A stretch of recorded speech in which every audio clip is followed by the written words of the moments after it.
Presiden Jokowi merencanakan akan pindah berkantor di Ibu Kota Nusantara sebelum 16 Agustus 2024. Rencana ini disampaikan di tengah kritik keras penggunaan kas negara untuk pembangunan ibu kota baru. Pemindahan ibu kota dari Jakarta ke Kalimantan Timur ini diperkirakan menghabiskan biaya 466,9 triliun ini dikhawatirkan sebagian kalangan akan berdampak pada beban hutang negara. Namun, pemerintah menegaskan skema pembiayaan 20% APBN tidak akan menghambat pertumbuhan ekonomi nasional.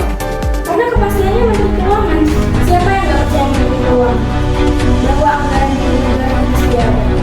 Jadi DPR merasa bahwa nggak ada hambatan. Tidak ada hambatan. Ini menyampaikan Menteri Keuangan yang ditunjuk Presiden untuk menjadi Menteri Keuangan, bendahara negara. Siapa yang mengkhawatirkan perkataan dia? Saya akan membahas soal ini lagi. Sudah bersama saya di depan kalian dari ujung sebelah kiri saya, beliau adalah Anita. Selamat sore Anita. Selamat sore. Lalu ada narasumber kedua, beliau adalah Lydia. Selamat sore Lydia. Sore. Lalu ada narasumber ketiga, beliau adalah Akila. Selamat sore Akila. Selamat sore. Ya, terima kasih sudah datang teman-teman. Saya akan mulai pada Lydia terlebih dahulu, yang selama ini Anda sudah sering bersuara pada kami mengenai pemindahan ibu kota sebelum 17 Agustus supaya kita dapat merayakan hari kemerdekaan di sana. Menurut Anda, apakah ini realistis atau tidak? Secara singkat ya, kalau menurut Anda ini nggak realistis. Nih, ini kan pemerintah membangun istana baru. Nah, sedangkan istana baru ini kan sebagai simbol negara. Dan sebenarnya yang paling terkendala itu persoalan dana. Artinya, kalau mau pindah tahun 2024 itu harus dikebut supaya warga negara tuh bisa melakukan upacara kemerdekaan 17 Agustus 2024 di ibu kota baru. Karena simbolnya di situ ya? Iya, dan karena istana juga itu tuh merupakan titik nol, bukan rumah para rakyat. Dan istana sendiri itu harus bagus seperti kristalnya dari Ceko, marmernya dari Itali, dan itu pun harus lebih bagus dari Dubai. Itu juga kata Pak Jokowi. Kalau lebih clear-nya lagi, Anda nggak setujunya karena terlalu cepat 17 Agustus mau merayakan hari kemerdekaan di Kalimantan Timur, ibu kota yang baru bernama Nusantara, atau boleh tapi nanti dulu? Soal cepatnya atau soal perencanaan pembangunannya? Sebenarnya kita ini nggak baik-baik aja. Dan dari data-data Indonesia mengenai konsep transformasi ekonomi pasca pandemi, sudah terlihat bahwa Indonesia itu sudah parah sekali. Dan akibat pandemi ini, target Bappenas menjadikan Indonesia negara maju menjadi mundur. Yang tadinya tahun 2036 jadi tahun 2043. Hubungannya dengan pemindahan ibu kota baru? Tantangannya besar. Jadi prioritasnya tuh supaya kita tidak mundur terlalu jauh.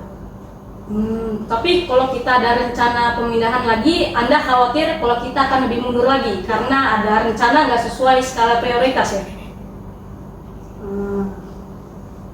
Kalau soal biaya Anita, bagaimana dengan soal kekhawatiran bahwa kita nggak punya biayanya saat ini, di tengah kita masih mengatasi polusi di tengah daerah di Indonesia ini? Jadi yang pasti Menteri Keuangan sudah memastikan anggaran itu ada. Yang paling utama, anggaran itu berasal dari mana, itu kan urusan berikutnya. Anggaran untuk pembangunan di tahap awal ini sudah disiapkan baik, itu melalui Kementerian PU, Pembangunan Infrastruktur Dasar. Mengenai anggaran itu, Menteri Keuangan memastikan bahwa anggaran itu sudah ada. Berarti kalau soal kekhawatiran biaya akan membengkak, kita nggak usah khawatir ya? Karena kepastiannya Menteri Keuangan. Siapa yang nggak percaya Menteri Keuangan bahwa anggaran di negara kita sudah ada? Jadi DPR merasa bahwa nggak ada hambatan nantinya? Tidak ada hambatan. Ini yang menyampaikan Menteri Keuangan yang ditunjuk Presiden untuk menjadi Menteri Keuangan, bendahara negara. Siapa yang mengkhawatirkan perkataan beliau? Tapi itu memang agak kritis. Ini saya kritis loh. Dari mana saya nggak kritis? Biasanya kan kalau soal anggaran biaya, Anda tuh bakal ngejar banget peruntukannya buat apa? Kan sudah diberitahu pemerintah bahwa uangnya sudah ada. Kalau soal kita bersuara, bisa di proses pemindahan nanti saja. Jadi secara garis besar, menurut DPR dan menteri-menteri, kita udah ada biayanya? Sudah ada tentu saja. Oke. Tempo mendiskusikan editorial yang sangat keras bahwa ini harus ditolak. Bagaimana penjelasan perencanaan ini memang tidak masuk akal. Gimana, Akila? Tadi kan Anita bilang soal anggarannya ada, tapi kita bisa lihat dari Kompas dan berita-berita yang lain bahwa anggarannya akan diambil dari PEN lalu dikritik habis-habis oleh anggota DPR dari partai-partai non pemerintah tak lama kemudian menteri Menko Perekonomian. ya bahwa disampaikan oleh Kompas dan berita-berita itu salah dan dikoreksi lagi gitu ya. Jadi bagaimana kita meyakini bahwa paling tidak secure anggarannya untuk memindahkan ibu kota baru di Kalimantan? Menurut saya dari sisi gagasan maupun sisi implementasi semuanya batal secara prinsip. Kenapa? Kok bisa gitu? Karena misal ibu kota Jakarta banjir ya.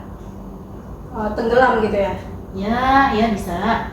Jadi bangunan-bangunan pemerintah pindah dengan pemerintah, aparatur sipil negara juga. Tapi jika Jakartanya ditinggalkan banjir, kan tidak masuk akal logikanya. Tadi Yuna nanya, kira-kira optimis tidak Agustus 2024 pindah ibu kota dan bisa upacara di ibu kota baru itu?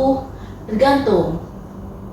Itu jawaban saya, tergantung. Kalau mau hanya upacara saja dan kalau mau hanya punya istana negara yang saja yang kecil-kecil dulu dan kayak belum yang megah-megah dan kayak punya ibu kota yang baru, ya mungkin bisa sih.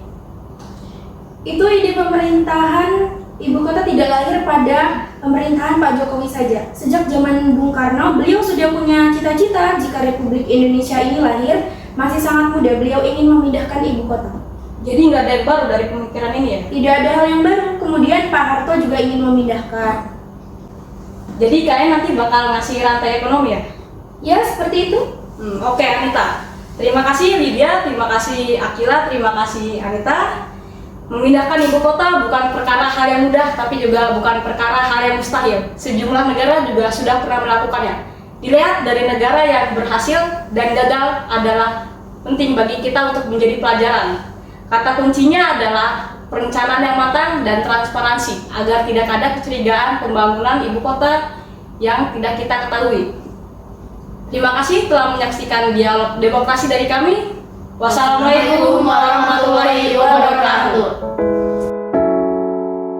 Terima kasih telah menyaksikan dialog demokrasi mengenai pemindahan ibu kota.